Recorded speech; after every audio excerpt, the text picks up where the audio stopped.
Story of love. কণ্ঠ আমাদের, অনুভূতি আপনাদের। হারিয়ে যাই ভালোবাসার গভীরে। মৃত্তিকা ধরফর করে উঠে দাঁড়ায়, শাড়ির কুচিগুলো মুখ থুবড়ে পড়ে চকচকে পরিষ্কার মেঝেতে।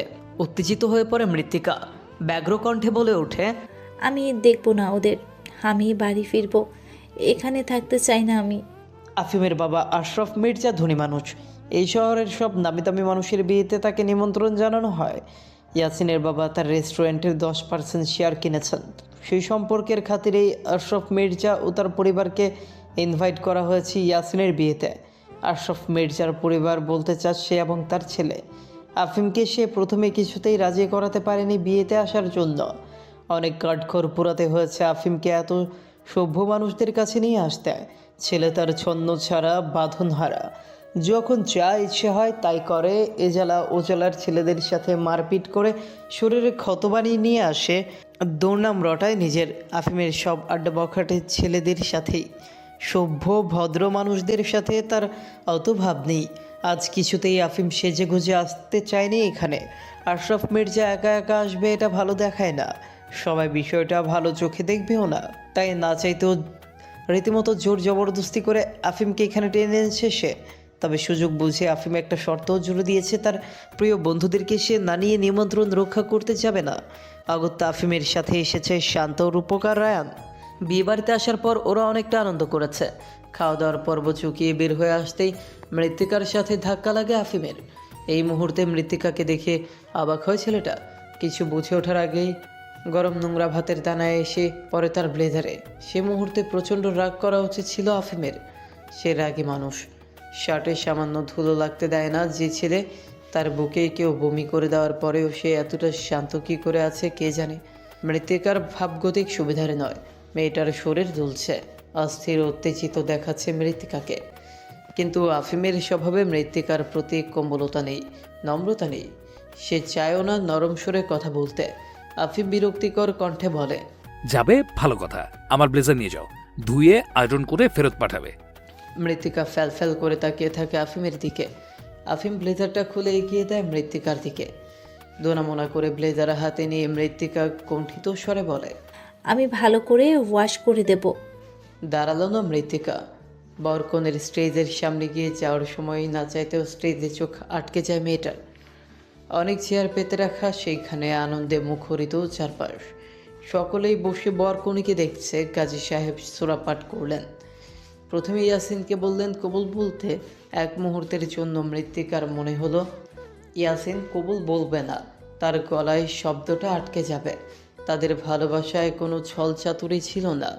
ইয়াসিনের হয়তোবা হুঁশ ফিরবে। মৃত্তিকা প্রহর কণে দম আটকে রেখে দাঁড়িয়ে থাকে। চোখের মনেও অস্থির হয়ে ওঠে মেয়েটার, বুক ধুকধুক করতে থাকে। ইয়াসিন কী ভেবে পুরো সেন্টারে নজর বোলায়।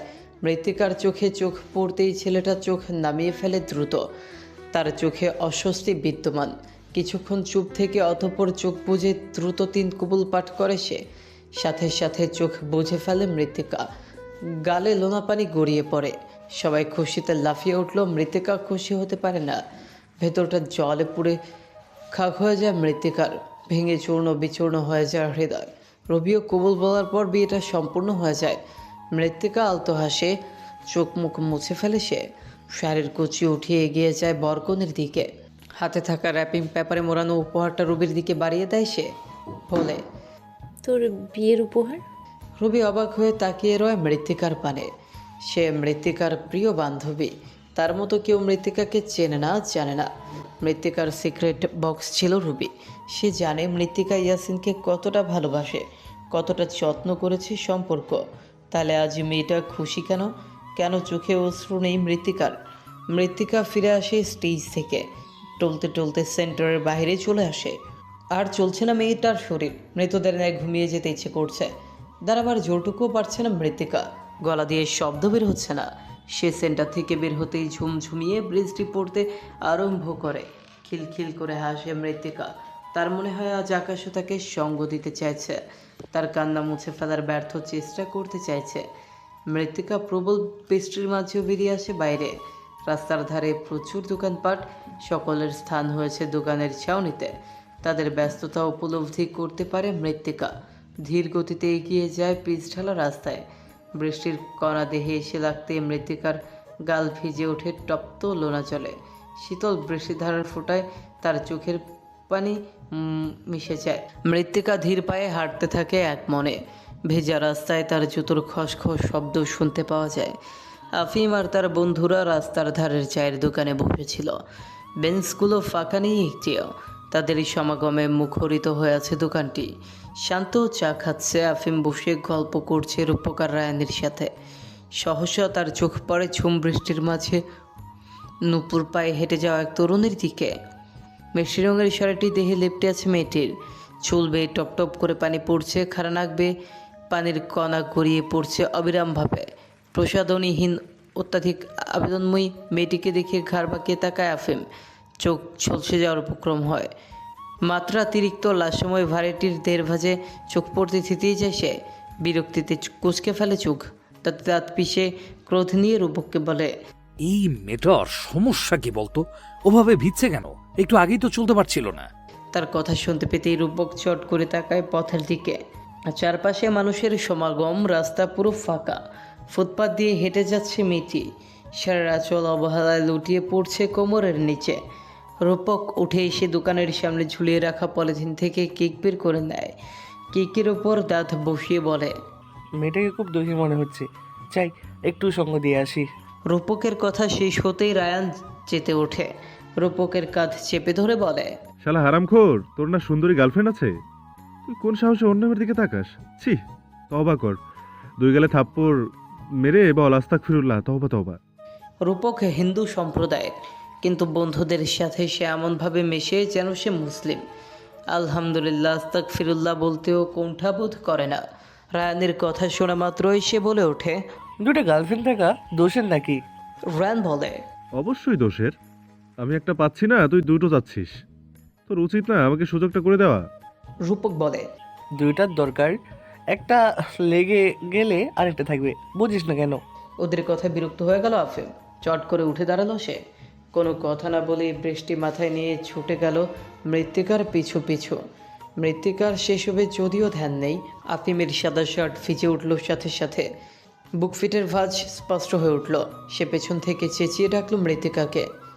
এই মেয়ে, প্রথম ডাকে মৃত্তিকা পিছু ঘুরল। আফিমকে এগোতে দেখে ভয় পেল কিছুটা। আচমকা আফিম কাছে এসে তার এক হাত টেনে ধরল। বেকুব বনে গেল মৃত্তিকা। শীতল দেহ ঝাঁকে দিয়ে উঠল পুরুষের ছোঁয়ায়। কিছু বুঝে ওঠার আগে আফিম তাকে একটি বন্ধ দোকানের ছাউনির নিচে দাঁড় করিয়ে দিল। বেশ ক্ষিপ্র কণ্ঠে বলে উঠল, এত রাতে বৃষ্টিতে ভিজছ কোন দুঃখে? বিস্ময়ের রেশ কেটে গেছে মৃত্তিকার। সে স্বাভাবিকভাবে তাকায় আফিমের দিকে। নরম স্বরে বলে, কেবল দুঃখ থাকলেই বৃষ্টিতে ভিজতে হয়? এ কথা কে বলেছে আপনাকে? ভ্রু কুচকে ফেলে আফিম বাজখাই গলে বলে, একটু আগে অসুস্থ হয়ে পড়লে, এখন অসময়ের বৃষ্টিতে ভিজছ? আলতো হাসে মৃত্তিকা বলে, অসময়ের বৃষ্টি বলে কিছু নেই। প্রকৃতিতে সব কিছুই ঘটে তার নিজের নিয়মে, নিজ সময়ে। অসময়ে যায় আমাদের। মৃত্তিকার দিকে নিষ্পলক দৃষ্টিতে চেয়ে রইল আফিম। মৃত্তিকা রাস্তায় চোখ রেখে দাঁড়িয়ে রইল আফিমের পাশে। কোনো কারণ ছাড়াই আফিম সিগারেট ধরালো। এই মেয়েটাকে দেখার পর থেকেই আফিমের সব এলোমেলো লাগছে। এই মেয়েটি হাসলো, একটা চুক্তি দাঁড় করিয়ে দিল। এর বিপরীতে আফিমের যে অনুভূতি ব্যক্ত করা উচিত আফিম তা করছে না। বরং মেয়েটির প্রতিটি কর্মকাণ্ডে সে বিরক্ত হচ্ছে। অথচ মেয়েটির আচরণ কিংবা অবয়ব কোনোটাই বিরক্তির কারণ হতে পারে না। আফিম সিগারেটের ধোঁয়া উড়াতে থাকে। তার দিকে তাকিয়ে ভেজা আঁচল মুখে চেপে ধরে মৃত্তিকা। তার অভিব্যক্তি দেখে হাসে আফিম। মৃত্তিকার আফিমকে অসহ্য ঠেকে। পা বাড়িয়ে ছাউনি থেকে সরতেই ঝাঁজ মেশানো কণ্ঠে শাসায় ছেলেটা। বলে, বৃষ্টি থামুক, এখন যেতে পারবে না। পা থামে মৃত্তিকার। বলে, আপনার মসজিদে চলবো? আফিম করা কণ্ঠে বলে, তোমার পেট, পিঠ, কোমর সব দেখা যাচ্ছে, এইভাবে হেঁটে যেতে পারবে না। অবলীলায় দ্বিধাহীনভাবে কথাটা বলে পুনরায় আঙুলের ফাঁকে সিগারেটের অংশ ঠোঁটে গুঁজে নিল আফিম। কিন্তু তার সংকোচহীন বাচনভঙ্গিতে লাজে অপমানে নুইয়ে গেল মৃত্তিকা। তার থুতনি ঢেকলো চিবুকে। আর্ষ্টতায় মিয়ে গেল গলার স্বর। নিজের দিকে দেখলো একবার। শার্টের রং হালকা হয়, বৃষ্টির তোপে শরীরের ভাঁজি দেখা যাচ্ছে। ফিনফিনে শাড়ির ভেতরের মসৃণ ত্বক উন্মুক্ত হয়ে আসছে। অস্বস্তি আর লজ্জায় কুকড়ে উঠল মৃত্তিকা। আফিমের তাতে হেলদোল নেই। স্বাভাবিকভাবেই সিগারেট ফুঁকছে সে। তাকাচ্ছে না তার দিকে। মৃত্তিকা ফিরে আসে সামনের নিচে। আঁচল টেনে বুক পিঠ ঢেকে নেয় মেয়েটা। আফিম কিছুটা সময় নিয়ে গম্ভীর কণ্ঠে বলে, সাবধানে চলাফেরা করবে। আমার বন্ধুরা তোমাকে নিয়ে কি বলে জানো? মৃত্তিকা বোঝে না লোকটার কথার মানে। জিজ্ঞাসু ভঙ্গিতে বলে, কি বলে? তোমাকে ওরা সঙ্গ দিতে চায়, প্রেম করতে চায় তোমার সাথে। ফ্যাল ফ্যাল করে তাকায় মৃত্তিকা। সাথে সাথে প্রত্যুত্তর করে বলে, আর আপনি? আমি লোভী মানুষ নই, মেয়েদের সাথে মেশার আগ্রহ জাগে না। এই কথার পরিপ্রেক্ষিতে চুপ করে রইল মৃত্তিকা। আফিম ফের বলে উঠল, তবে তোমার মতো সুন্দরী মেয়ে দেখলে লোভ জাগে, পছন্দও হয়। ভীম রেখে পড়ল মৃত্তিকা। চোখ পাকিয়ে তেজ দেখিয়ে বলল, ফাজিল বেয়াদব লোক। লোভ জাগে এই ধরনের কথা বলতে আপনার একটু আটকালো না? আফিম সিগারেটের শেষের প্রান্ত ছুঁড়ে দেয় রাস্তায়। তত্ত্বাসরা হেসে বলে, সত্য কথা আর ভাত নেই, আজ বুঝলাম। এখন যদি আমি মিথ্যে বলতাম, যদি বলতাম মেয়ে মানুষ আমার অত পছন্দ না, আমি তাকাই না মেয়েদের দিকে, আমি ভদ্র সুশীল ছেলে, ছোক ছোক স্বভাব নেই আমার, বন্ধুদের মধ্যে কেবল আমিই সুপুরুষ, তাহলে ঠিকই বিশ্বাস করতে। সত্য বললাম বলেই গায়ে লাগিয়ে গেল, তাই না? মৃত্তিকার রাগ হলো খুব। এমনিতেই মেজাজ খারাপ, মন খারাপ, কোনো কিছুই ভালো লাগছে না। বৃষ্টি থামারও নাম নেই। ভাড়া চাইবে 3 গুণ বেশি। এমত অবস্থায় আফিম নামক পখাটে ছেলেটার কথাবার্তা শুনে বিরক্তি আকাশ ছোঁয়ায় মৃত্তিকার। বলে, আপনার নামটা কে রেখেছে জানি না, মৃত্তিকার ঠোঁটে হালকা হাসি আর ক্রোধ। তাচ্ছিল্য করে বলে, কিন্তু যিনি রেখেছে একদম ঠিক নাম নির্বাচন করেছে। আপনার নাম আর আপনার কাজকর্ম দুটোর মধ্যে অদ্ভুত মিল আছে। আফিম হেসে ওঠে। সে হাসিতে আত্মবিশ্বাসও আছে, আবার খানিকটা দুষ্টুমিও। সে ধীরে বলে ওঠে, আমি যদি নেশাদ্রব্য হই তবে তুমিও নেশারই সামিল। মৃত্তিকা ভ্রু কুঁচকে তাকায়। বুঝতে না পেরে সরল কণ্ঠে প্রশ্ন ছুড়ে দেয়। মানে? আফিম এবার গম্ভীর হয়। ঠোঁট বাঁকিয়ে হেসে কথা গুছিয়ে ফেলে, মৃত্তিকা নামের অর্থ কি জানো? মাটি। আর এই মাটিও তো এক ধরনের নেশাই, বুঝলে না? আচ্ছা বুঝিয়ে বলি। আফিম একটু থামে, যেন শব্দগুলো ঠিক জায়গায় বসাতে চায়। তারপর বলে, আফিমের নেশা শরীর নষ্ট করে, আর মাটির নেশা মানুষকে উন্মাদ করে তোলে। এই মাটির জন্য মানুষ কত বেআইনি কাজ করে, কত সংগ্রাম করে, তার কোনো হিসাব নেই। নিজের শহরের মাটির জন্য মানুষ প্রাণ দিতেও এক মুহূর্ত দ্বিধা করে না। পৃথিবীর প্রতিটা মানুষের কাছেই তার দেশের মাটি নেশার মতো। চাইলেও কেউ এই মাটির নেশা ছাড়তে পারে না। মৃত্তিকা হতবাক হয়ে তাকিয়ে থাকে। আফিমের এমন যুক্তির সামনে তার সাজানো সব প্রতিবাদ মুহূর্তেই এলোমেলো হয়ে যায়। তবে আফিমের কথা মোটেও যৌক্তিক মনে হয় না মৃত্তিকার। কিছুক্ষণ চুপ থেকে সে রাগান্বিত ভঙ্গিতে গা ঝাড়া দিয়ে বলে ওঠে, হতে পারে মৃত্তিকা এক ধরনের নেশা, তবে তা ভালো দিকটাই উন্মোচন করে। কিন্তু আফিম নামের নেশাদ্রব্য, ওটা তবুও খারাপই। কোনো মতেই এর পক্ষে সাফাই গাওয়া যায় না। আফিম মৃত্তিকার দিকে গভীর দৃষ্টি ফেলে। প্রতিবাদী মৃত্তিকা চোখ সরিয়ে নেয়। আফিম একটু দমে ফির সাবলীল কণ্ঠে বলে, ভালো নেশা দিয়ে খারাপ নেশা কাটানো যায়, তোমার ভালো দিয়ে আমার খারাপগুলো দূর করা যায় না? চলো ট্রাই করে দেখি। হতভম্ব মৃত্তিকা।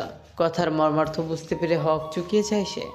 ভয়টাকে গিলে রুক্ষ স্বরে বলে, আপনি বলেছিলেন আপনার বন্ধুরা আমাকে নিয়ে উল্টোপাল্টা ভাবে। আপনার কি মনে হয় আমি আপনার কাছে নিরাপদ? আপনার উপস্থিতি আমাকে অস্বস্তি বোধ করায় না? আফিম আকস্মিকভাবে রেগে ওঠে। কোমল সুরে কথা বলার অভ্যাস নেই ছেলেটার। তবু মেয়ে বলে মৃত্তিকার সাথে গলা নামিয়ে কথা বলেছে। এর বিনিময়ে নারীর রুক্ষ স্বর শুনে আফিম ক্রোধে ফেটে পড়ে। গলা উঁচিয়ে বলে, সাফায়াত আফিম মির্জা কখনো কারো তেজের তোয়াক্কা করে না। তাকে তেজ দেখাস? হ্যাঁ, তোর তেজ দেখার জন্য বসে আছি? এখানে কেন এসেছি আমি? তোকে নিরাপত্তা দিতে এসেছি। আমার কোনো ঠেকা নাই তোর সাথে তুলুতুলু করতে আসবো। আফিমের গলার স্বর পরিবর্তন হতেই থমকায় মৃত্তিকা। তার আশেপাশের পুরুষগুলো ভীষণ ভালো। কেউ তার সাথে এত বাজেভাবে কথা বলে না। বিশেষ করে অপরিচিত একটা ছেলে যার সাথে মৃত্তিকার সেভাবে আলাপও হয়নি, সে এতটা রুড হবে ভাবেনি মৃত্তিকা। তীব্র লাজে সে পা বাড়ায় পথের দিকে। পিছু ফিরে তাকায় না একটিবারও। রিক্সা ডেকে তাতে চড়ে বসে মৃত্তিকা। হুড়তোলা রিক্সা ধরে সে তির্যক চোখে চেয়ে বলে, আমাদের আর কোনোদিনও দেখা না হোক। ভেজা কাপড়ে বাড়িতে ফিরে মৃত্তিকা। ভেজা কাপড়ে থেকে তার সর্দি লেগে গেছে। বারংবার হাসি দিয়ে সে ঘরে ঢুকতেই দেখে ঘরের বাতি নিভানো। কারো কোনো সারা শব্দ না পেয়ে মৃত্তিকা ভয় পায়। সুইচ বোর্ড চাপতেই সমস্বরে চেঁচিয়ে ওঠে মৃত্তিকার বাবা মা, ভাই আর এরহাম। চুকিয়ে ওঠে মৃত্তিকা। ছোট্ট টেবিলের উপর একটি ভ্যানিলা ফ্লেভারের কেক রাখা। কেকের আশপাশে তার বাবা মা, ভাই, ভাবি দাঁড়িয়ে আছেন। মোমবাতি জ্বলছে কেকের ওপর। মৃত্তিকা জিজ্ঞেস করে, এসব কি? মৃত্তিকার বাবা এগিয়ে আসেন মেয়ের দিকে, বলেন, আমার মিষ্টি মেয়ের জন্য কেক এনেছি। এই কেকটা কেটে ফেলো তো মা। মৃত্তিকা অবিশ্বাস্য দৃষ্টিতে তাকিয়ে রয় সবার দিকে। আজ কারো জন্মদিন নয়, অ্যানিভার্সারি কিংবা বিশেষ কিছু নেই আজকে। তাহলে এই কেক কিসের জন্য? কেক কেন আব্বু? মৃত্তিকার মা বলে ওঠে, নতুন জীবনে পা রাখছিস, কেক কেটে মিষ্টি মুখ করে শুরু করবি। মৃত্তিকা অবাক হয়ে বলে, নতুন জীবন? মৃত্তিকার বাবা হাসেন, বলেন, তোমার নাম মৃত্তিকা রেখেছি কেন জানো মা? কারণ তুমি মাটির মতোই নরম, আর নরম মাটিতে সবাই আঁচড় কাটে। আমার মেয়ের দিকেও কেউ আঁচড় কেটেছে, প্রলেপ দিয়ে সেই আঁচড় মুছে দিতে হবে না বলো? মৃত্তিকার বাবা একজন শিক্ষিত মানুষ। তিনি বাহিরের কোনো খাবার খান না। এই জীবনে কখনো এই ধরনের ক্রিম দেওয়া কেক খেয়েছেন কিনা কে জানে। কোনো দিন তিনি কেক কাটেনি। আজ প্রথমবার বাবাকে এত মুক্ত মনের হতে দেখে মৃত্তিকা কেঁদে ফেলে। বাবার বুকে মুখ গুজে দেয় সে। তার কান্না দেখে ভিঞ্চি কাটে জাহানারা। মৃত্তিকার ভাবি জাহানারা তারা দিয়ে বলে, বাবা আমরা ঘুমাবো, একটু জলদি করেন। মৃত্তিকার বাবা ক্ষেপে ওঠেন, বলেন, ঘুম পেলে ঘুমাও, আমাদের এই বাবা মেয়ের মাঝে ঢুকতে আসবে না, বলে দিলাম, একদম কিন্তু আসবে না। জাহানারা রাগ দেখিয়ে বলে, এত ছোট কথায় চোটপাট করেন কেন? ঘুম পেয়েছে এ কথাও বলতে পারবো না আমি? মৃত্তিকার মা জাহানারাকে উদ্দেশ্য করে বলে, দেখতেই পাচ্ছ মেয়েটার অবস্থা ভালো না, তারপরেও এই ধরনের কথা বলো কেন? তোমার মন না চাইলে তুমি থেকো না বউ। বউকে কেউ উচ্চস্বরে কথা বলবে এটা যেন সহ্য হয় না মেহমেদের। সে গম্ভীর স্বরে বলে, সামান্য একটা কথা নিয়ে তোমরা এমন করো কেন জারহানার সাথে? মৃত্তিকা থামায় সকলকে। মৃত্তিকার মা বারবার কাপড় বদলে আসতে বললেও মৃত্তিকা ভেজা কাপড়েই কেক কাটে। কেকের উপরে লেখা মুভ অন মৃত্তিকা। মৃত্তিকা আনন্দের সাথে কেক কাটে। বাড়ির সবাইকে এক এক করে কেকের টুকরো খাইয়ে দেয় সে। মৃত্তিকার বাবা মেয়ের মাথায় হাত বুলিয়ে বলেন, পিছু ফিরে তাকাবে না, যা হয়েছে তা নিয়ে ভাববে না। জেনে রাখো, যা হয় ভালোর জন্যই হয়। বাজারের গলিতে ঢুকতেই মৃত্তিকার চোখ যায় একটা সুন্দর টিয়ে পাখির দিকে। পাখিটা কি সুন্দর করে কথা বলছে। মৃত্তিকা তার বাবার সাথে বাজারে এসেছে। আজ বাজারে মানুষের ভিড় অনেক বেশি। পা রাখার জায়গাটুকুও নেই। বাজারের ব্যাগটা মৃত্তিকার বাবার হাতে রাখা। তিনি মাছের বাজারে গিয়ে দরদাম করছেন। মৃত্তিকাকে ঘামতে দেখে মৃত্তিকার বাবা আতিকুর বললেন, তুমি ভিড়ভাট্টায় থেকো না, খোলামেলা জায়গায় গিয়ে দাঁড়াও, আমি বাজার করে আসছি। মৃত্তিকা বাধা দেয় না। অরুণা মাথায় ভালো মতো টেনে দিয়ে খোলামেলায় একটি জায়গায় এসে দাঁড়ায়। আশপাশের সব কিছুর সূক্ষ্ম নজরে দেখে মৃত্তিকা। তার বাবা বলেছিল কয়েক মিনিটের মধ্যেই ফিরবে, কিন্তু আধ ঘন্টা পার হবার পরেও তাকে ফিরতে না দেখে মৃত্তিকা এগিয়ে গিয়ে পাখির খাঁচার সামনে দাঁড়ায়। টিয়ে পাখিটা খুব সুন্দর, কথা বলা একদম স্পষ্টভাবে। মৃত্তিকা তার বাবার সাথে প্রায় বাজারে আসে। তার বাবার কেনা সবজি তার পছন্দ হয় না, টাটকা মনে হয় না। এই জন্য নিজেই বাবার সাথে করে আসে মৃত্তিকা। ব্যাগ বয়ে নেওয়ার জন্যই মূলত সে বাবার সঙ্গ দেয়। বাজারের সামনের রাস্তায় কয়েকটি বাইক এসে থামে। এতটাই ক্ষিপ্র গতিতে বাইকের মালিক আসে যে আশপাশে ধুলোয় ভরে ওঠে। অনেকগুলো ছেলে দৌড়ে ঢুকে বাজারে। তারা যেন তাণ্ডব করতে এসেছে। তাদের আচার আচরণ স্বাভাবিক নয়। ভেতরে ঢুকে ওরা এক এক করে সবজির দোকানিদের কাছে গিয়ে চেঁচিয়ে বলে ওঠে, এ মাসে চাঁদা যারা দেয় নাই তারা আজ না দিলে দোকান উঠাই নিমো। তাদের চিৎকার চেঁচামেচিতে ভয় পায় বাচ্চারা। মহিলারা দ্রুত চলে আসে বাজারে না করে। চাঁদা দিতে রাজি না হয় ছেলেগুলো কয়েকটা দোকানির বাজার সদাই তুলে ফেলে দেয় মাটিতে। মৃত্তিকা হতভম্ব। এতগুলো সবজিকে নিচে গড়াগড়ি খেতে দেখে বিস্মিত নজরে তাকায় ছেলেগুলোর দিকে। বাজারের ভেতর গোলমাল শুরু হয়েছে। সামান্য কিছু টাকা কম দেওয়া এক দোকানের উপর হামলা করে ছেলেগুলো। বেচারা ব্যবসায়ী কেঁদে কুটে একাকার। কষ্ট করে টেনে আনা সবজির দিকে তাকিয়ে তার মাথায় হাত উঠে গেছে। মৃত্তিকা তার বাবাকে খোঁজে। এত ঝামেলায় বাবা কোথায় গেল? মনটা মানে না তার। এগিয়ে যায় বাজারের ভেতরে, তন্ন তন্ন করে এদিক ওদিক খুঁজে আতিকুর রহমানকে। গোলমাল খুব বড় আকার ধারণ করেছে। চারদিকে হইচই। বেশ কয়েকটি দোকানের সরঞ্জাম ফেলে দিয়েছে ছেলেগুলো। মৃত্তিকা এদিক ওদিক ঘুরে অবশেষে তার বাবাকে পায়। দেখে তার বাবার সাথে বখাটে ছেলেগুলো কি নিয়ে যেন তর্ক করছে। তীব্র চেঁচামেচি আসছে ওদিক থেকে। মৃত্তিকা এগিয়ে যায় বাবার কাছে। বাবার হাতটা মুঠোয় চেপে আতঙ্কিত স্বরে বলে, কি হয়েছে আব্বু? আতিকুর রহমান মেয়েকে দেখে বলেন, তুমি এলে কেন? যাও, বাইরে যাও। মৃত্তিকা ছেলেগুলোর দিকে তাকায়। ওদের বড় হিংস্র দেখাচ্ছে। মৃত্তিকা বাবার হাতটা জড়িয়ে ধরে ছোট্ট বাচ্চাদের মতো বলে, তুমি চলো আমার সাথে। আতিকুর রহমান বলেন, দেখো না মা, ওই ছোট্ট ছেলেটার সব সবজি ফেলে দিয়েছে। আমি ওই ফেলে রাখা সবজি কিনতে এসেছি। এতে ওদের সমস্যা? হ্যাঁ। তার কথা শেষ হতেই একটি ছেলে ব্যাগটা নিয়ে আতিকুর রহমানের হাত থেকে টেনে হিঁচড়ে নেওয়ায় তিনি ব্যথা পান হাতে। মৃত্তিকা ব্যাগটা নিচ দিকে টেনে ধরে বলে, আমাদের ব্যাগ টানছেন কেন? এতে আমাদের বাজার আছে। একটি ছেলে বলে ওঠে, ওনার পুটকিতে বেশি জলে মাটির স্বাদই নিতে আসে, এত সাহস! পুটকির জ্বলন কমায় দিমু। হাসতে থাকে ছেলেগুলো। তাদের বিশ্রী নোংরা ভাষা শুনে গা গুলিয়ে ওঠে মৃত্তিকার। বিব্রত হন আতিকুর রহমান। বাজারে সবাই দাঁড়িয়ে তামাশা দেখছে। মৃত্তিকার খুব রাগ হয়। ফোন উঠিয়ে বলে, আর একটাও বাজে কথা বললে পুলিশকে কল করব আমি। অসভ্যতার একটা সীমা থাকে। একটি ছেলে আচমকা মৃত্তিকার ফোন কেড়ে নেয়। মৃত্তিকা চেতে ওঠে, বলে, আমার ফোন দিন। ছেলেটি এগিয়ে এসে বলে, না দিলে? আমি আফিম মির্জাকে বলবো আপনি মেয়েদের উত্তক্ত করছেন। উপস্থিত বুদ্ধি কাজে লাগিয়ে কথাটা বলে ওঠে মৃত্তিকা। বুঝতে পারে কথাটা কাজে দিয়েছে। আফিমের নাম শোনা মাত্র ছেলেগুলো নড়ে চড়ে দাঁড়ায়। একটি ছেলে নত কণ্ঠে বলে, আফিম ভাই কি হয় আপনার? মৃত্তিকা কি বলবে ভাবতে থাকে। পরক্ষণে একটু ভেবে ছেলেটির কানের কাছে মুখ ঠেকিয়ে বলে, আমি আফিম মির্জার হবু বউ।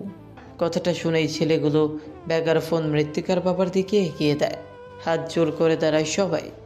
খুব ভুল করে ফেলেছে এমন করে বলে, ক্ষমা করে দিন ভাবি, আমরা বুঝি নেই, আর কোনোদিন আপনারে কেউ বিরক্ত করবে না। আজকাল রাস্তায় বের হওয়া যায় না। অলিগলি থেকে বখাটে ছেলে পেলে ছুটে এসে ভাবি ডেকে ডেকে মুখে ফেনা তুলে ফেলে। ওরা এমনভাবে মৃত্তিকাকে গাইড করে যেন সে কোনো নেতার বউ। ওই দিন বখাটেদের হাত থেকে বাঁচার জন্য মিথ্যে বলেছিল মৃত্তিকা।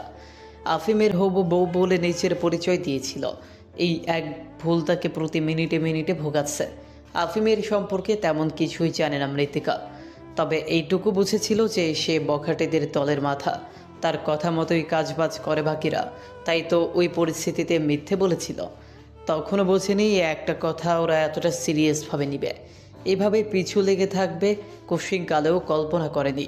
মৃত্তিকা আজ যাবে শ্যামলীতে। মৃত্তিকার বাবার তো দোকান শ্যামলীর আশেপাশে। মুদি দোকান বলে অনেকেই বাক্যিতে পণ্য কিনে।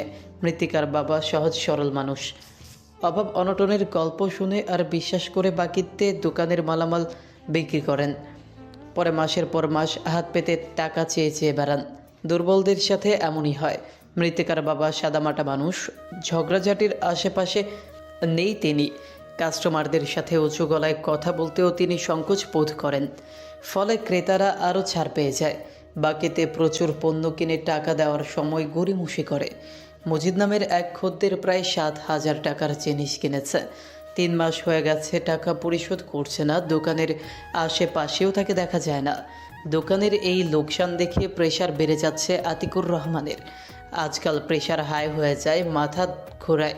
মৃত্তিকা ঠিক করেছে সে নিজে মসজিদের বাড়িতে যাবে, গিয়ে টাকা আদায় করে নিয়ে আসবে। টাকা যদি নিয়ে আসতে নাও পারে একটা ফয়সালা সে ঠিকই করে ফিরবে। যেই ভাবা সেই কাজ। বিকেলের দিকে মৃত্তিকা বেরিয়ে পড়ে বাড়ি থেকে। কিছু দূর হেঁটে যেতে পেছন থেকে রাখে কেউ। ডাকটি কর্ণকুহরে পৌঁছানো মাত্র ঘাড় ঘুরিয়ে পিছু তাকায় মৃত্তিকা। আফিমকে দেখে চোখ বড় বড় হয়ে যায় মেয়েটার। বিস্ফোরিত চোখে তাকায় আফিমের দিকে। এক কাঁধে ঝুলিয়ে রাখা টোটব্যাগ ভালো করে চেপে ধরে দ্রুত হাঁটতে থাকে সে, যেন সে শুনতেই পায়নি আফিমের ডাক, দেখতেই পায়নি মানুষটাকে। মৃত্তিকার হাঁটার গতি বাড়ে, আফিম চটে যায় ভীষণ। নিচেও হাঁটার গতি বাড়িয়ে মৃত্তিকার পিছু নেয়। তাকে দ্রুত এগোতে দেখে মৃত্তিকা এবার ছুট লাগায়, দৌড়াতে থাকে সে ফুটপাত ধরে। এই বখাটেদের চক্করে পড়ে তার জীবন জাহান্নাম হয়ে গেছে। আর কোনো ঝামেলা সে চায় না। আফিম নামের বখাটের সাথে কথা তো দূর, দেখাও করতে চায় না। মৃত্তিকা ছুটতে থাকে, আফিম রেগে মেগে অস্থির। মৃত্তিকার এই ধীর কদমে ছুটে যাওয়া দেখে হাসে সে। মৃত্তিকার চাইতে দ্বিগুণ গতিতে আফিম দৌড়ে আসে মৃত্তিকার নিকট। ছলকে ওঠে মৃত্তিকার বুক। খুব কাছে এসে আফিম ডাক দেয়, এই মেয়ে দাঁড়াও, ধরতে বলে অছড় দেব। মৃত্তিকা থমকায়, না চাইতেও পা জোড়া থেমে যায়।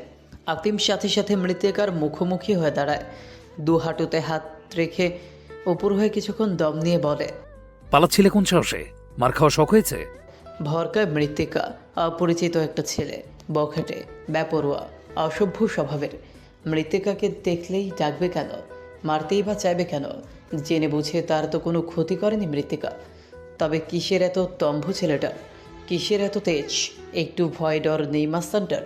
মৃত্তিকা যদি আফিমের নামে মামলা করে কি হবে ভেবে দেখেছে? এইভাবে দিনরাত তটস্থ হয়ে থাকা যায় নাকি? আপনার সাহস তো কম নয়, আমাকে মারবেন? মেয়েদের গায়ে হাত দিতে লজ্জা করবে না? কে আপনি? আপনাকে ভয় পাবো কেন? ঠোঁট বাঁকায় আফিম। তার পরনে রয়েছে ডেনিমের শার্ট আর সাদা প্যান্ট, বরাবরের মতো খুশকো চুল, হাতে ঘড়ি, আঙ্গুলে আংটি। শার্টের দুটো বোতাম খুলে রেখেছে। জিম করা শক্তপোক্ত দেহ উন্মুক্ত। মৃত্তিকার কথার বিপরীতে ছেলেটা কটাক্ষ করে বলে, চেনো না? কি দিনকাল পড়েছে, স্ত্রী তার স্বামীকে চিনতে পারছে না। হতভম্ব মৃত্তিকা বুঝে উঠতে পারে না তার বিদ্রুপাত্মক চাহনি। বলে, ফাউল কথা বলবেন না। আফিম রেগে ওঠে, ললাটে ভাঁজ ফুটে ওঠে, দগদগ করে ওঠে স্নায়ু। তেজিস্বরে বলে, এই সবাইকে কি বলে বেরিয়েছিস? বলেছিস তুই আমার বউ। মিথ্যে বলেছিস কেন? দুদণ্ড কথা বলেছি, তাতেই স্বামী ভেবে ফেলেছিস? এজন্য মেয়ে মানুষ আমি দেখতে পারি না। আমার গায়ে কলঙ্ক লাগিয়ে আবার আমার উপরে চোটপেট করিস, মেরে গল লাল করে দেব। মৃত্তিকা বিরক্ত হয় প্রচণ্ড, বলে, নাটক করবেন না। আপনার বউ হওয়ার জন্য আমি মরে যাচ্ছি না। আপনার চেলাপেলারা বাজারে গিয়ে চাঁদাবাজি করে, অসহায়দের সম্বল কেড়ে নেয়। আমার ফোন আর ব্যাগটাও কেড়ে নিয়েছিল ওরা। না পেরে নিজেকে আপনার বউ বলে দাবি করেছি। আফিম ভেঙচি কেটে বলে, তোর নাটক হয় না। সুন্দর ছেলে দেখে পড়ে গিয়েছিস, আবার মুখে বড় বড় বাতেলা মারিস। মৃত্তিকা বেজায় চটে যায়, আঙুল উঁচিয়ে বলে, খবরদার ফালতু কথা বলতে আসবেন না। আপনার মতো বখাটে বউ হওয়ার কোনো শখ নেই আমার। বিপদে পড়ে শুধু বলেছিলাম। শেষের কথা বলতে গিয়ে কণ্ঠ নিচু হয় মৃত্তিকার। আফিম জোরালো স্বরে বলে, আমার নামে যে বদনাম হলো, এ দায় কে নেবে? বদনাম? কলঙ্ক। যে দেখেছে সেই বলেছে আফিম মির্জার বিয়ে ঠিক হয়েছে, বউ মারাত্মক সুন্দরী। সবাইকে জানাইনি কেন? এ নিয়ে কোন্দল শুরু করেছে। আফিমকে তো পছন্দ না, তার নাম ভাঙিয়ে বিপদ থেকে উদ্ধার হলি কেন? মৃত্তিকা মাথা চেপে ধরে দুহাতে। কেন যে ওই দিন আফিমের নামটা সে নিতে গেল? ব্যাগ আর মোবাইলটা ওরা নিয়ে যেত, টাকা দিয়ে আবার ওসব কেনা যেত। কেন আফিমের নামটা উচ্চারণ করলো? এখন প্রতিটি পদে পদে পস্তাতে হবে। আমি সবাইকে বলে দেব আপনি আমার কেউ নন। আপনি দয়া করে তুই তুকারি করবেন না, খুব বিশ্রী শোনায়। আফিম প্যান্টের পকেটে হাত গুজে গম্ভীর হয়ে বলে, বদনাম ঘোচানোর আরেকটা উপায় আছে। চলো বিয়ে করে ফেলি, বদনাম মুছে সুনাম ছড়িয়ে যাবে। মৃত্তিকা স্কুল কলেজে অনেক প্রপোজাল পেয়েছে, সেই সবে কখনো আগ্রহ প্রকাশ করেনি সে। ভার্সিটিতে উঠে ইয়াসিনের প্রেমে পড়েছিল, তাও ইয়াসিনকে অনেক কষ্ট করতে হয়েছিল মৃত্তিকাকে প্রস্তাবে রাজি করাতে। আফিম মির্জার এহেন প্রস্তাব মৃত্তিকাকে ঘাবড়ে দেয়। আফিম আর যাই হোক ভালো মানুষ সে নয়, তাকে যত এড়িয়ে চলা যায় ততই মঙ্গল। মৃত্তিকা তাড়াহুড়ো করে নরম হয়ে বলে, আপনার ব্লেজার আমি পৌঁছে দেব, দয়া করে আমার পিছু নেবেন না, মানুষ খারাপ বলবে। থমকায় আফিম। মৃত্তিকা ঘামছে, ফর্সা কপাল রক্তিম হয়ে উঠেছে। কখনো কোনো নারীর দিকে দ্বিতীয়বার না তাকানো ছেলেটি মৃত্তিকার দিকে নিষ্ফলক দৃষ্টিতে তাকিয়ে রয়। মায়া লাগে মেয়েটার ওপর। দম্ভ সরিয়ে আলতো স্বরে বলে, কোথায় যাচ্ছ এখন? শ্যামলিতে। কেন? আব্বু একজনের থেকে টাকা পায়, অনেক দিন ধরে আব্বুকে ঘোরাচ্ছে, তাই যাচ্ছিলাম টাকাটা তুলতে। আফিমের মুখ কাঠিন্যতায় ভরে ওঠে, ভ্রু কুচকে বলে, মেয়ে মানুষ কেন টাকা তুলতে যাবে? ওই লোকের ডিটেলস দাও, আমি নিয়ে আসছি টাকা। মৃত্তিকা চমকায়, ব্যতিব্যস্ত হয়ে বলে, না না, আমি নিয়ে আসবো। আফিম নিজের সিদ্ধান্তে অটল থেকে দৃঢ় স্বরে বলে, ঘা তেরা বেহায়া মানুষের টাকা ফেরত দিতে বাহানা বানায়। তোমার কি মনে হয় তুমি যাবে আর ওই শালা নাচতে নাচতে তোমাকে টাকা ফেরত দেবে? দেখি দাও, আমি টাকা আদায় করে আনছি। মৃত্তিকা শোনে না আফিমের কথা, আফিমও ছাড়ার পাত্র না। শেষে বাধ্য হয়ে মজিদের নাম, ঠিকানা, নাম্বার লেখা কাগজটা আফিমকে দিয়ে দিতে বাধ্য হয় মৃত্তিকা। কাগজের দিকে এক নজর চেয়ে আফিম বলে, বাড়ি ফিরে যাও মৃত্তিকা। মৃত্তিকা ওখান থেকে ফিরে ভার্সিটিতে যাবে ভেবেছিল। আফিম তার হয়ে চলে যাওয়ায় সে চলে আসে ভার্সিটিতে। কয়েকদিন পরেই নবীনবরণ অনুষ্ঠান। ভার্সিটির প্রতিটি হল ক্যাম্পাস সেচে উঠবে নিজের ছন্দে। আনন্দের শেষ নেই কারো। স্টেজ আর গেট সাজানো হবে দুদিন পর থেকে। মৃত্তিকার আনন্দ ফিকে হয়ে গেছে। ভেবেছিল এই বছর স্টেজে উঠে গান গাইবে প্রতিবারের মতো। তার এই আনন্দ কেড়ে দিল ওরা। চাইলেও এখন গলা দিয়ে সুর বের হবে না মৃত্তিকার। ক্যাম্পাসে ঢোকার পর মৃত্তিকা আশপাশে তাকায়, তার বান্ধবীরা এসেছে কিনা খোঁজ চালায়। এদিক ওদিক তাকাতেই রাস্তার দিকে চোখ পড়ে মৃত্তিকার। রুবিকে ভার্সিটিতে পৌঁছে দিতে এসেছে ইয়াসিন। দুজনের চোখ মুখ উজ্জ্বল, যেন ভালোবাসায় মুখরিত চারপাশ। স্বাচ্ছন্দ্যে একে অপরের হাত ধরে ক্যাম্পাসে ঢুকে ওরা। মৃত্তিকাকে দেখে রুবি হাত নাড়ে, ঘৃণায় মুখ ফিরিয়ে নেয় মৃত্তিকা। চলে আসতে নিলেই রুবি দৌড়ে আসে তার দিকে, বলে, কি রে, ডাকলাম শুনতে পেলি না? মৃত্তিকার গা চলে যাচ্ছে রুবির কথায়। মেয়েটা এমনভাবে কথা বলছে যেন মৃত্তিকার সাথে তার সম্পর্ক খুব সুন্দর, মিষ্টি, যেন অপ্রীতিকর কিছুই ঘটেনি। ক্রোধ নিয়ন্ত্রণ করে মৃত্তিকা বলে, সরি, আপনার মতো নোংরামিদের সাথে কথা বলতে আমি ইচ্ছুক নই। Please stay away for me. মৃত্তিকা গটগট করে হেঁটে চলে যায় সেখান থেকে। রাগের দাঁত খেচে রুবি। ইয়াসিন তার কাছে এলেই সে বলে, দেখেছো তোমার এক্সের কি অহংকার? সেদিন কথা বলতে গিয়েছি বলে কি ভাবটাই না দেখালো। ইয়াসিন বলে, ওর সাথে কথা বলতে যাচ্ছ কেন? আমি এখন যাই, মিতিকাকে জ্বালিও না। তেতে ওঠে রুবি, বলে, মৃত্তিকার জন্য তোমার প্রাণ ছটপট করে তাই না? এক মেয়ে দিয়ে হচ্ছে না তোমার? রাগ বাড়াবে না রুবি, তুমি আমার বউ, তোমাকে ছাড়া অন্য কাউকে নিয়ে ভাববো কেন আমি? ইয়াসিন চলে যায় বাইরে। রুবি ক্লাসে ঢুকে পড়ে। মৃত্তিকার চোখ ছেপে অশ্রুকণা গড়িয়ে পড়ে। কি নিদারুণ যন্ত্রণা! বুক পুরে খাক হয়ে যাচ্ছে, অথচ তা দেখার কেউ নেই, বোঝার কেউ নেই। এত বড় মেয়ে ক্যাম্পাসে বসে কান্নাকাটি করছে, দেখতে ভীষণ দৃষ্টিকটু লাগে, কিন্তু চোখ যে মানে না, শোনে না দুর্বল কণ্ঠের বারণ। রুবি আর ইয়াসিন বারবার মৃত্তিকার সামনে এসে মৃত্তিকাকে ভেঙে দিচ্ছে, দুর্বল করে দিচ্ছে তাকে। নিজেদের সুখকর মুহূর্তগুলো যেন মৃত্তিকাকে দেখানোর জন্য মরিয়া হয়ে উঠেছে।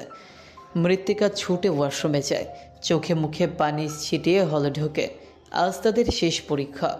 ভাগ্যবশত এবারে রুবির সিট কেটে অন্য রুমে পড়েছে, তাই পরীক্ষার সময় রুবির সাথে মৃত্তিকার সাক্ষাৎ হবে না। পরীক্ষা শেষ হলে আর রুবির মুখোমুখি হতে হবে না তাকে। এতেই যেন শান্তি মৃত্তিকার। মজিদের থেকে টাকা আদায় করতে কসরত করতে হয়েছে আফিমের। মৃত্তিকার মতো ভিতুমে টাকাটা আদায় করতে পারত না। মজিদ প্রথমে নানান বাহানা দিয়ে তাড়াতে চাইছিল আফিমকে। বোধহয় সে চিনতে পারেনি আফিমকে, যে আফিম লোকটার ওপর চড়াও হয়েছে। শার্টের কলার চেপে ধরে নিচের পরিচয় দিয়েছে। অমনি লুঙ্গির কোমরে কুচে রাখা টিস্যুর খাম থেকে টাকাটা বের করে দিয়ে দিয়েছে মজিদ। মজিদের বাড়ি থেকে বের হতেই রায়ানের ফোন আসে। আজ ক্লাবে যেতে হবে, ক্যারাম খেলা আর আড্ডা হবে। কখন এলাকার সব ছেলেরা ক্লাবে বসবে তা জানতেই আফিমকে ফোন করে রায়ান। আফিম কি ভেবে যেন ওকে বলে, মৃত্তিকা নামের মেয়েটার কথা মনে আছে? রায়ান তবদা খেয়ে বলে, হ্যাঁ, কি হয়েছে? ওর সমস্ত ইনফরমেশন আগামী 24 ঘন্টার মধ্যে আমার চাই। পুরো নাম কি, বাড়িতে কে কে আছে, বিয়ে হয়েছে কিনা, সব জানাবে আমাকে। শালা, তুই ওই মেয়ের পিছনে পড়লি কেন? ওর ইনফরমেশন দিয়ে তুই কি করবি? আফিম একটু ভেবে বলে, There's something interesting about her. প্রেমে পড়লি নাকি? আরে দূর, আমাকে দিয়ে প্রেম হবে না। ওই মেয়ে আমার নামে বদনাম রটিয়েছে না, ওকে আমি মাথা থেকে সরাতেই পারছি না। আফিমের বাবা ভীষণ ভদ্র গোছের লোক তার এই জীবনে তিনি কখনো সরাসরি সমালোচিত হননি। আফিমের যখন 10-11 বছর বয়স, তখন একটা বয়স্ক ধনী লোকের সাথে আফিমের আম্মু পালিয়ে যায়। তখন অবশ্য আশরাফ মির্জার এত অর্থ সম্পত্তি ছিল না, থাকার মধ্যে ছিল একতলা বাড়ি আর সাভারের ছোটোখাটো রেস্টুরেন্টটা। তার স্ত্রী রুমা চলে যাবার পর আশরাফ মির্জা দ্বিতীয় বিয়ে করেননি, বিয়ে করার কথা ভাবেননি এখনও পর্যন্ত। ছেলেকে নিয়ে পুরো জীবনটা কাটিয়ে দেওয়ার প্রতিজ্ঞা করেছিলেন তিনি। রুমার সাথে আশরাফ মির্জার প্রেমের বিয়ে ছিল। 3 মাসের প্রেম আর 12 বছরের বৈবাহিক সম্পর্ককে পায়ে পিষে রুমা পালিয়ে গিয়েছে স্বামী সন্তান ছেড়ে। শোকের তাপে ভেঙে পড়েছিলেন আশরাফ মির্জা। ছেলের কথা ভেবে সব দুঃখ ভুলে কাজে মন দিয়েছিলেন তিনি। রাত দিন পরিশ্রম করে আজ এই জায়গায় পৌঁছতে পেরেছেন। তবে কয়েক বছরের কর্মব্যস্ততায় ছেলে তার বুকে গিয়েছে, বাজে আড্ডায় মিশিয়ে নষ্ট করেছে শিক্ষা জীবন। তার সাথে এখন কথাও বলা যায় না, কখন বাড়িতে আসে কখন যায় বাড়ির পরিচালিকারাও জানে না। ছেলেটা উদ্ভ্রান্ত, ছন্ন ছাড়া হয়ে ঘুরে বেড়ায় এদিক ওদিক, বন্ধুদের সাথে আড্ডা দেয়। তাকে বারণ করলেও সে শোনে না, কোনো কথাই তার কর্ণকুহরে পৌঁছয় না। মায়ের মতো বদমেজাজি একরোখা স্বভাবের হয়ে গিয়েছে আফিম। তার সাথে কথা বলতে হয় মেপে মেপে। রাত 12টার পর আফিম বাড়ি ফিরল ধীর পায়ে। ড্রয়িং রুমের সিঁড়ি বেয়ে ধীর পায়ে তটস্থ ভঙ্গিতে উঠতে নিলে তার দেখা হয়েছে আশরাফ মির্জার সাথে। চোখে চোখ পড়তে আফিম একটু ভরকে যায়। ভীতু সত্তাকে উড়িয়ে দিয়ে সাহস সঞ্চয় করে বলে, এখনো ঘুমাননি? আশরাফ মির্জা বুকে দুহাত গুজে বলেন, যার ছেলে রাত 1টা পর্যন্ত বাইরে থাকে, ববকুরের মতো জীবন কাটায়, তার কি চোখে ঘুম আসে? আফিম রসিকতা করে বলে, কেন, আমি কি আপনার চোখের উপর দিয়ে হাঁটি যে আমার ঘোরাঘুরির কারণে আপনার চোখ বন্ধ হচ্ছে না? আশরাফ মির্জা রেগে যায় ভীষণ, গর্জে উঠে বলে, চুপ করো বিয়াদব, একদিন বাড়িতে ফেরো না, আরেকদিন রাত 12টার পর বাড়ি ফেরো। কি পেয়েছো তুমি? আদর পেয়ে বাদর হয়েছো? আফিম ফিক করে হেসে বাবার সম্মুখে এসে দাঁড়ায়, বলে, এবার বাদরের গলায় মুক্তোর মালা পরানোর ব্যবস্থা করুন। আশরাফ মির্জা ভ্রু কুচকে ফেলেন, থতমত খেয়ে থমথমে সরে বলেন, প্রেম করছো নাকি? আফিম হাত পা নাড়িয়ে ব্যায়াম করতে করতে বলে, না, প্রেম করছি না, কিন্তু বিয়ে অবশ্যই করব। মেয়ে ঠিক করে ফেলছো? তোমার মতো বখাটে বব করে ছেলেকে কোন মেয়ে বিয়ে করবে? নিউজ পেপারে অ্যাড দেন, দেখবেন বাসার সামনে মেয়েদের লাইন লেগে আছে। কাজ বাজ করি না, তাতেই যে ফেমাস আমি। কাজবাজ করলে বাড়ি থেকে মেয়েরা আমাকে জোরপূর্বক তুলে নিয়ে যেত, বলতো, আফিম মির্জা তোমাকে আমি ভালোবাসি ভালোবাসি ভালোবাসি। আশরাফ মির্জা ছেলের দুষ্টুমি তামাশা ধরে ফেলেন, বলেন, কোষে 2টা চড় লাগাবো। বাবার সাথে ইয়ার্কি করো। মেয়ের নাম বলো, দেখি সে কেমন। আপনি বরং নিজের জন্য মেয়ে দেখেন, বয়স বাড়ছে, 2 দিন পর আর মেয়ে পাবেনও না। আশরাফ মির্জা দমে যান, বলেন, এক কথা তোমাকে আর কতবার বোঝাবো? আফিমের চোখ মুখে হাসি উবে যায়, কঠোরতা ভর করে মুখে গম্ভীর স্বরে বলে, আমি আগেও বলেছি, এখনো বলছি, আপনি যদি নতুন করে জীবন শুরু না করেন, আমি আফিম আপনার কোনো কথাই শুনবো না। পাগলামো করবে না একদম। আমি তোমার খেয়াল রাখি না কেন? এই বয়সে এসে আমাকে বিয়ে দিতে তুমি মরিয়া হয়ে উঠছো। ওই মহিলার জন্য আপনি কেন সারা জীবন একা কাটাবেন বলুন আমায়? যার জন্য আপনি রোজ ধুকে ধুকে মরেন, সে আপনার কথা ভাবে? আরেকজনের সাথে দিব্যি সংসার করে যাচ্ছে, বাচ্চা পয়দা দিচ্ছে, আপনি কেন থেমে থাকবেন? কোন দিক থেকে কম আছে আপনার? সামান্য একটা বিষয়ের জন্য তুমি আমায় এড়িয়ে চলো। সম্মানটুকু দাও না আমাকে। আমার কথা মেনে নিন, আমি আপনার সব কথা মানব। খটখটে বুটের শব্দ তুলে ঘরের দিকে চলে যায় আফিম। আশরাফ মির্জা কপালে হাত ঠেকিয়ে দাঁড়ায় সিঁড়ির দেয়াল ঘেঁষে। এই একটা বিষয় নিয়ে তাদের বাপ ছেলের মাঝে বনিবনা হচ্ছে না। 2 বছর ধরে আফিম তাকে দ্বিতীয় বিয়ের জন্য চাপ দিচ্ছে। এইসবে মোটেও আগ্রহ নেই আশরাফ মির্জার। বয়স তার 50 ছুঁই ছুঁই চলে পাক ধরেছে। এই বয়সে বিয়ে সে কীভাবে করবে? সমাজে তার একটা সুন্দর ইমেজ আছে। স্ত্রী চলে যাবার পরেও তিনি বিয়ে করেননি বলে অনেকেই তাকে নিয়ে প্রশংসা করে, আলোচনা করে। এতদিন ধরে ব্যক্তিত্ববান এক নারীতে আসক্ত পুরুষের তকমা পেয়ে এখন দ্বিতীয় বিয়ে করাটা কতটা অশোভন দেখায় তা আফিম বুঝবে কি করে? ছেলেটা অসম্ভব জেদি, নিজের সিদ্ধান্তে অটল থাকে সর্বদা। কারো কথা কারো মতামতের তোয়াক্কা করে না আফিম। নিজের যা ঠিক মনে হয় সে তাই করে। গতকাল আফিমের সাথে আর দেখা হয়নি মৃত্তিকার। আফিমের ব্লেজারটা সে ধুয়ে আয়রন করে রেখে দিয়েছে। আজ আফিমের সাথে তার দেখা করার কথা। গতরাতে একটি রং নাম্বার থেকে কল আসে মৃত্তিকার ফোনে। ধরবে না করেও কলটা ওঠায় সে। ও পাশের রাশবাড়ি কণ্ঠ শুনে চিনে ফেলে সে মানুষটিকে। আফিম মসজিদের থেকে টাকাটা আদায় করেছে। টাকা দিতে আর ব্লেজারটা ফেরত নিতে সে সকালে আসবে বলে জানিয়েছে। মৃত্তিকার পরীক্ষা শেষ, বাড়ি থেকে বের হওয়ার কোনো ইচ্ছেই ছিল না তার। এলাকায় আফিমের সাথে দেখা করাটা মোটেই ভালো হবে না মৃত্তিকার জন্য। এতদিন ধরে এই এলাকায় রয়েছে তারা, কেউ তাকে বখাটে আফিমের সাথে দেখে ফেললে নির্ঘাত কুৎসা রটাবে, বদনাম লেগে যেতে পারে। তাই দূরের একটি জায়গায় তাকে দাঁড়াতে বলেছে মৃত্তিকা। আজ আবারও ঝমঝমিয়ে বৃষ্টি পড়ছে। শুধু বৃষ্টি নয়, প্রচণ্ড হাওয়াও বইছে। বৃষ্টির কণা উড়ে এঁকে বেঁকে যাচ্ছে, গাছগুলো হেলে পড়ছে বাতাসের তোপে। এই বৃষ্টিতেও ছাতা সমেত পেরিয়ে আসে মৃত্তিকা। সে সাদামাটা স্বভাবের মেয়ে, কেবল মাথায় ওড়না আর পরিষ্কার পোশাক পরেই যেখানে সেখানে চলে যেতে সংকোচ বোধ করে না সে। নীল রঙের চুড়িদার পরে সে নির্ধারিত স্থানটিতে আসে। জায়গাটার নাম ধানমন্ডি লেক। এটা একটা কোলাহলপূর্ণ প্রাকৃতিক পরিবেশের সৌন্দর্য আলোকিত একটি স্থান। ধানমন্ডি লেক যেন শহরের বুকের ভেতর লুকিয়ে থাকা একটুখানি শান্তি। চারপাশে ব্যস্ত রাস্তা, গাড়ির শব্দ, মানুষের ভিড়, সব কিছুর মাঝখানে এই লেকটা দাঁড়িয়ে আছে। লেকের জল সবসময় একরকম থাকে না, কখনো কারো সবুজ, কখনো আকাশের রং মেখে নীলচে রং ধারণ করে। লেকের দুপাশ ঘেঁষে লম্বা হাঁটার পথ, ইটের রাস্তা, মাঝে মাঝে ছোট ব্রিজ, ওপরে ছায়া দেওয়া বড় বড় গাছ। বিকেলের দিকে রোদের আলো গাছের ফাঁক দিয়ে পড়ে মাটিতে। লেকের চারপাশে বেঞ্চ পেতে রাখা থাকে। পথচারীরা এখানে এসে জিরিয়ে নেয়, কপত কপতে এখানে এসে সময় কাটায়। মৃত্তিকার ঝুম বৃষ্টিতেও লেকের কাছে আসে। একটি বিশাল বড়ই গাছের ছায়া এসে দাঁড়ায় ছাতা সমেত। আফিম আসেনি। মৃত্তিকা পুরো জায়গায় চোখ পোলায়। পাক্কা 5 মিনিট পর আফিমকে দেখা যায়। বাইক ফেলে ছেলেটা দৌড়ে আসছে। বৃষ্টি থেকে রক্ষা পাওয়ার কোনো সরঞ্জাম নেই তার কাছে। বাইকের চাবিটা নিয়ে ছুটতে ছুটতে সে আসে মৃত্তিকার নিকট। এসে সে চট করে ঢুকে পড়ে মৃত্তিকার ছাতার নিচে। মৃত্তিকার বাহুর সাথে আফিমের শক্তপোক্ত বাহু ঘষা লাগে। সর্বাঙ্গ কেঁপে ওঠে মৃত্তিকার। ব্যস্ত হয়ে দূরত্ব বাড়ায় আফিমের থেকে। তাকে এভাবে ভয় পেতে দেখে গা দুলিয়ে হাসে আফিম। আফিমের হাসির শব্দ চমৎকার। ছেলেটা যখন হাসে তার চোখ জোড়া গভীর হয়ে হাসে। হাসলে গা দুলে ওঠে ছেলেটার, চকচকে দন্ত বেরিয়ে আসে। নির্দ্বিধায় বলা যায় যুবকটি সুন্দর। তার দেহের গড়ন বড়ই আকর্ষণীয়। আফিমার চোখে তাকায় ভীতু মেয়েটির দিকে। মৃত্তিকা নীল রঙের চুড়িদার পরেছে। মেয়েটার গলায় চিকন চেইন, হাতে ব্রেসলেট, মাথায় বরাবরের মতো ওড়না টেনে দেওয়া। কপালের ওপরের সিথি দেখা যাচ্ছে কেবল। বেনুনি করা চুলগুলো কোমর ছাড়িয়েছে। ঠোঁটের লিপ বাম চিকচিক করছে মেয়েটার। হুট করে মৃত্তিকাকে একটি নাম দিয়ে ফেলে আফিম। নামটি হলো নীলাঞ্জনা। নীল রং গায়ে জড়ানো ছোট্ট দেহের মেয়েটিকে তার অসম্ভব রূপবতী মনে হয়। চোখ জুড়িয়ে আসে। মৃত্তিকা বলে, আপনি ছাতা আনেননি? আফিম ভেজা চুলগুলো ছেড়ে বলে, আমি রাস্তায় ছিলাম, হুট করে বৃষ্টি এলো। মৃত্তিকা শপিং ব্যাগে রাখা ব্লেজারটি আফিমের দিকে এগিয়ে দিয়ে বলে, আমি ধুয়ে আয়রন করে দিয়েছি।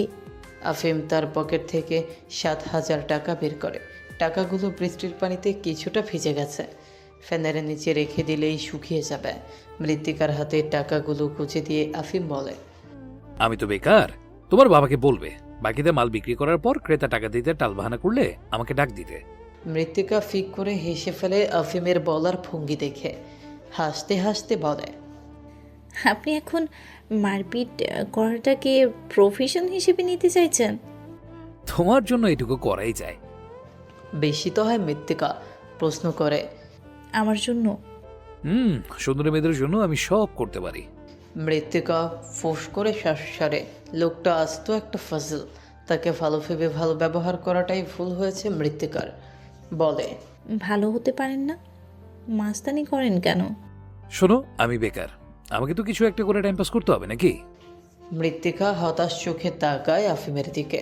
আফিম বাতাসের ঝাপটায় ভিজে যাচ্ছে। মৃত্তিকা ব্যতিব্যস্ত হয়ে বলে, আপনি ভিজে যাচ্ছেন, দয়া করে অন্য কোথাও গিয়ে দাঁড়ান, আমি বাড়ি ফিরবো। আফিম স্থির হয়ে তাকায় মৃত্তিকার দিকে। ঠোঁট পাকিয়ে হেসে বলে, আমার শোনো, এত চিন্তা করতে হবে না, যাও বাড়ি যাও, কেউ দেখে ফেললে তোমার ক্ষতি হবে। মৃত্তিকা অবাক হয় ছেলেটার নরম সুরে। বলে, আপনি নিজেকে যতটা খারাপভাবে উপস্থাপন করেন ততটাও খারাপ আপনি নন। ছাতাটা আফিমের হাতে ধরিয়ে দিয়ে মৃত্তিকা বলে, টাকাটা এনে দেওয়ার জন্য ধন্যবাদ। আপনি এই ছাতাটা রাখুন, নইলে পুরোপুরি ভিজে যাবেন। বিস্ফোরিত হয়ে তাকায় আফিম। মৃত্তিকার এহেন সহানুভূতি দেখে সে অপ্রস্তুত হয় ভীষণ। নারীর এহেন কোমলতা সহ্য হয় না ছেলেটার। উদাস চোখে চেয়ে মৃত্তিকার হাতে ফের ধরিয়ে দেয় ছাতার লম্বা দণ্ড, বলে, মৃত্তিকা, আমার সাথে কোমল হয়েও না। নারীর নরম স্বভাব আমার সহ্য হয় না। মৃত্তিকা বোঝে না আফিমের কথার মানে। সে উল্টো ফিরে চলে আসে পথে। অটো ধরে বাড়ি ফিরতে হবে তাকে। পথে ফেরার পর মৃত্তিকা পুনরায় পিছু ফিরে তাকায়। আফিম কোমরে হাত রেখে বৃষ্টি থামার অপেক্ষায় আছে। মৃত্তিকার মনটা বড্ড নরম। আফিম তাকে সাহায্য করেছে, ওই দিন জ্ঞান হারানোর সময় তাকে আগলে ধরেছে। মৃত্তিকার কি উচিত তাকে ফেলে চলে যাওয়া? মৃত্তিকা আবারও আফিমের দিকে এগিয়ে আসে। তাকে এগিয়ে আসতে দেখে আফিম ভ্রু কুঁচকে তাকিয়ে থাকে। প্রচণ্ড দ্বিধা সংকোচে মোরা কণ্ঠে মৃত্তিকা বলে ওঠে, আপনি এখানে দাঁড়িয়ে থাকবেন? আফিম ঠোঁট কামড়ে হাসে, বলে, ফিরে এলে এ কারণে? মৃত্তিকার স্বর নিচু হয়। ছাতার অর্ধেকাংশ আফিমের দিকে বাড়িয়ে দিয়ে বলে, রাস্তা অবধি আপনি আমার সাথে চলুন। অটোয় উঠে গেলে আমার আর ছাতার প্রয়োজন হবে না, আপনি ছাতাটা নিয়ে যেতে পারবেন। বিস্ময়মুখ হা হয়ে যায় আফিমের। তার দেখা মতে মেয়েটা খুব কঠিন রাগে। মৃত্তিকার সম্পর্কে সবটা জেনে গেছে আফিম। বলতে দ্বিধা নেই, সবটা জানার পর মেয়েটার প্রতি তার আগ্রহ সামান্য হলেও বেড়েছে। আর তার এই সাহায্যটুকুও নিতে ইচ্ছে করছে আফিমের। সরল হৃদয়ের মেয়েটির গভীর অনুনয় ফেলতে পারে না আফিম। দূর দূর বুক কাঁপে ছেলেটার। মৃত্তিকার ছাতার নিচে এসে দাঁড়ায় সে। আফিম যেহেতু মৃত্তিকার চেয়ে উচ্চতায় অনেক বড়, তাই মৃত্তিকাকে ছাতা আরও উঁচু করে ধরতে হলো। তার এই কাণ্ডে আফিম কেড়ে নিল ছাতার হাতল, বলল, চলো। ধানমন্ডি লেকে কতই না ছুটে আসে। তাদের দেখতে দেখতে অভ্যস্ত হয়ে গেছে লেকটি। আজ মৃত্তিকা আর আফিমকে দেখে লেকও বুঝি তার সৌন্দর্য বাড়িয়ে দিল কয়েক গুণ। ঝুম বৃষ্টিতে ইট বিছিয়ে রাখা রাস্তায় দুজনের জুতোর খসখসে আওয়াজ শোনা গেল। একই ছাতার নিচে দুজন ভিন্ন মনোভাব, ভিন্ন আচরণের মানুষ একত্রিত হয়ে গন্তব্যে রওনা দিল। আর চোখে মৃত্তিকাকে দেখে নিল আফিম। তার নাম আফিম বটে, তবে এই সময়টায় তার মনে হলো মৃত্তিকা একটি আফিম। তার শরীর থেকে আসা মেইলি ঘ্রাণ শুষে নিতে ইচ্ছে হলো আফিমের। শুকে এর ঘনত্ব আরও বাড়িয়ে দিতে ইচ্ছে হলো। রমণীটির গায়ের সাথে সেটে যেতেও ইচ্ছে করলো বেশ কয়েকবার। আফিম কারো শ্বাস টানল। বাম কাঁধে 3 বার ফু দিয়ে বিড়বিড় করে বলল, হুস শয়তান, এইভাবে ধোকা দিবি না, চলে যা। অসভ্যই তোর, সাদাসিধে ছেলেটাকে আর কত অভদ্র বানাবি? ক্লাবে রাত 3 আড্ডা চলে। কখনো দেশের রাজনৈতিক অবস্থা নিয়ে, আবার কখনো ব্যক্তিগত জীবনের বিভিন্ন বিষয় নিয়ে তর্ক বিতর্ক চলে। রূপক, রায়ান, শান্ত আর আফিম এই আড্ডার কেন্দ্রবিন্দু। তাদের ছাড়া আড্ডা জমে না। চায়ের সাথে টোস্ট বিস্কিট ভিজিয়ে খেতে খেতে বিভিন্ন আড্ডায় মেতে ওঠে ওরা। আফিম বেপরোয়া প্রকৃতির ছেলে। জগতের কোনো নিয়ম কানুনই তাকে বশীভূত করতে পারে না, আটকাতে পারে না। সে ছন্ন ছাড়া রাগনি। বন্ধুদের সাথে আড্ডা দেওয়া, এলাকায় টহল দেওয়া, রাজনৈতিক সমাবেশ কিংবা রাজনীতির যে কোনো কাজে সে আঠার মতো লেগে থাকে। তার প্রিয় বন্ধুদের মধ্যে শান্ত একটু ভিন্ন। সে তার নামের মতোই শান্ত। কোনো ঝামেলার আগে পিছিয়ে সে নেই। আফিমের সাথে ঘুরলেও কখনো কারোর সাথে ঝামেলায় জড়ায় না শান্ত। বরং কোনো কারণে আফিম রেগে গেলে তাকে স্থির করাই শান্তের কাজ। একটি মজার ঘটনা ঘটেছে আফিমের সাথে। সকাল সকাল তার কাছে একটি লোমহর্ষক খবর এসেছে। খবরটা নিয়ে এসেছে শান্ত নিচে। খুশিতে চোখ জোড়া জলজল করছিল ছেলেটার। আপাত মস্তক সুখী মানুষ বলে মনে হচ্ছিল। এসির নিচে কমফোর্টার টেনে ঘুমিয়ে থাকা নিষ্পাপ ছেলেটির মেজাজ গরম করতে শান্ত হাজির হয় তার বাড়িতে। জানায় আফিমের সহজ সরল পিতা জনাব আশরাফ মির্জা শহরের অলিগলির সব দেয়াল রশিতে পোস্টার টানিয়েছে। আফিম বিস্মিত হয় খানিক, চোখ কষলে বলে, পোস্টার কিসের?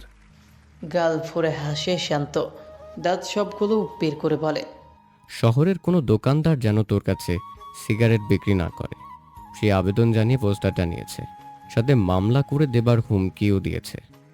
চুপসে যায় আফিমের মুখ। রাগও হয় খুব। এগুলো কি ধরনের কাজ? বাপ হয়ে ছেলের বিরুদ্ধে এত বড় ষড়যন্ত্র কি করে করলো? একটুও বুক কাঁপল না। এত বড় কূটনৈতিক চাল চালতে কিভাবে পারে? গর্জে ওঠে আফিম। তার বাবা বাড়ি নেই, এত বড় একটা কাজ করে সে ঘাপটি মেরে আছে। একবার জানায়ও নি তাকে। দেখেছিস, এমনি এমনি বলি আমার বাপ আমার জাত শত্রু, যত্রেলের কাজ করবার দেখেছিস? আমাকে মেরে ফেলার ধান্দা করেছে। বোকা হাসে শান্ত, বলে। ভালোই তো করেছে। ক্রোর হাসে আফিম, বলে। সমস্যা নেই, আমাকে সিগারেট না দিলেও তোদের তো দেবে। ফিক করে হেসে ফেলে শান্ত, বলে। আঙ্কেলকে তোরা তো কাঁচা খেলোয়াড় মনে হয়? তোর ছবি সহ আমাদের ছবিও ছেপে দিয়েছে বিরাট আকারে। আমরা কেউই দোকানে গেলে সিগারেট পাবো না। বিরক্তিতে চোখ মুখ কুঁচকে ফেলে আফিম।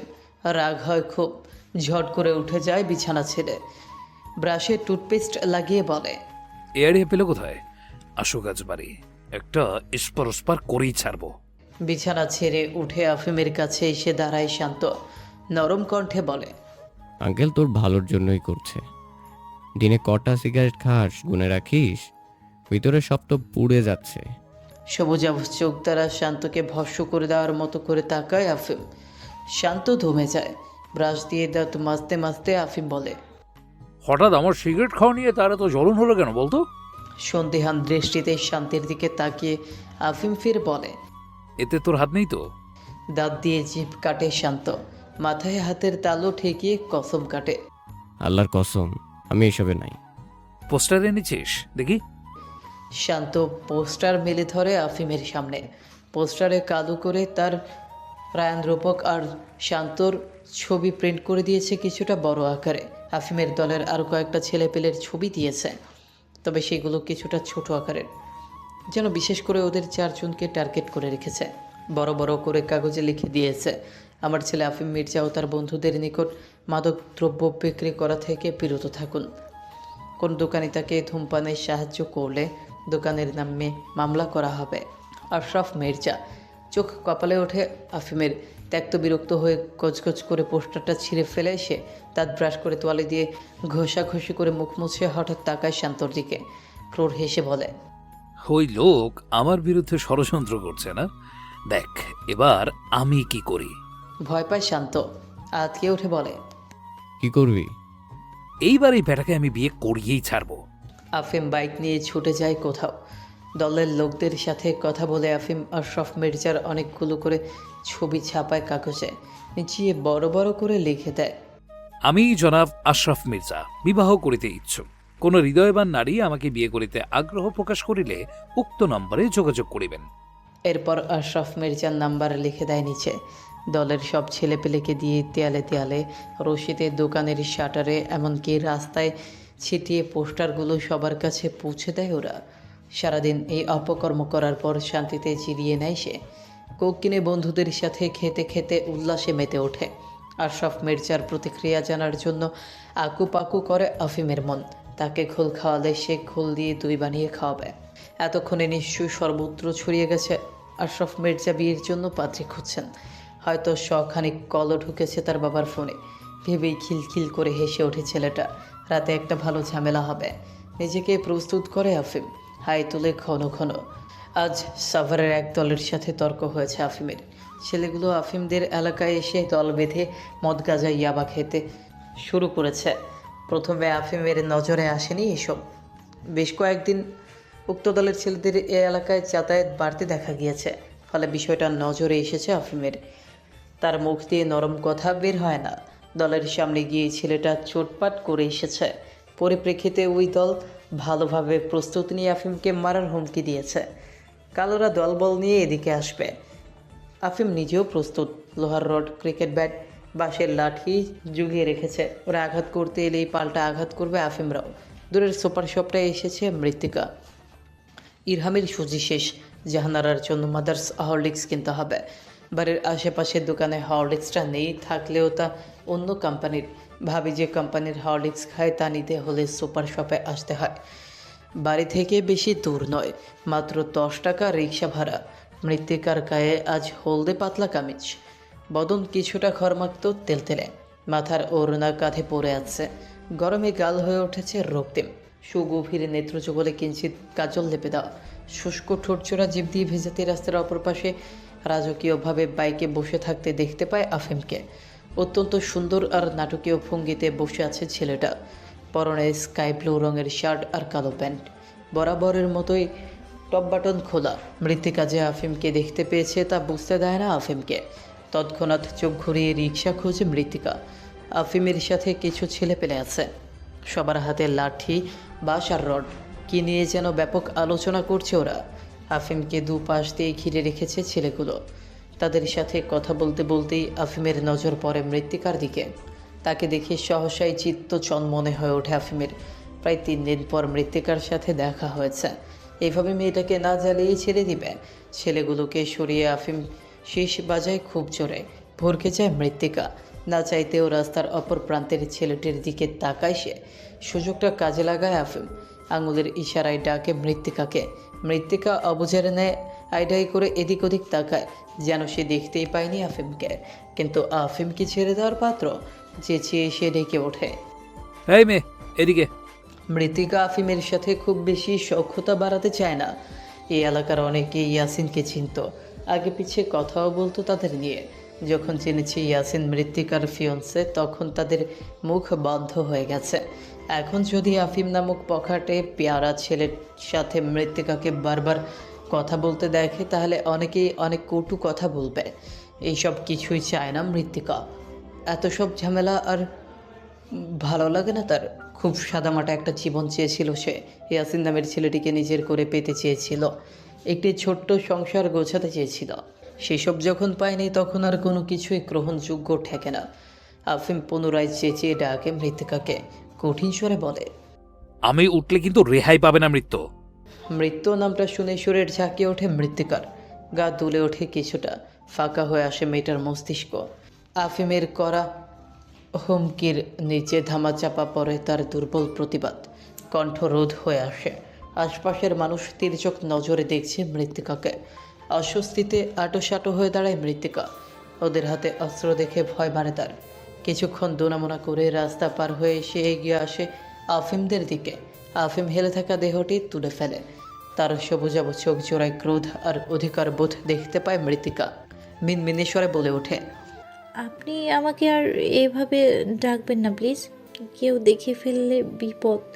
আফিম কাতুলিয়ে হাসে, বলে, সবচেয়ে বড় বিপদ তোমার সামনে বসে, অন্য কোন বিপদ তোমায় ছোঁয়ার সাহস রাখে? হ্যাঁ, শিউরে ওঠে মৃত্তিকা। আফিম হয়তো এইসব মজা করে কিংবা কথার অর্থ না বুঝেই গড়গড় করে বলে ফেলছে, কিন্তু কথাগুলো নিজের মতো করে সাজালে তা আরও ভয়ঙ্কর অর্থ বহন করে। ঢোক গেলে মৃত্তিকা বলে, যা বলার দ্রুত বলুন। শান্ত রায়ান রূপক তাকিয়ে আছে মৃত্তিকার দিকে। মিটিমিটি হাসছে ওরা। ওদের দিকে চোখ গরম করে তাকায় আফিম, বলে, আমার জন্য 1 প্যাকেট সিগারেট এনে দাও তো। বিষয় আটকে ওঠে মৃত্তিকার দেহ। লোমকূপ খাড়া হয়ে ওঠে। কি আশ্চর্য, ছেলেটা মাত্রাতিরিক্ত বেয়াদবি করছে না এবার। মৃত্তিকাকে সিগারেট আনতে পাঠাচ্ছে, এত সাহস! প্রচণ্ড রুক্ষ স্বরে মৃত্তিকা বলে ওঠে, দেখুন, আপনি বাড়াবাড়ি করছেন।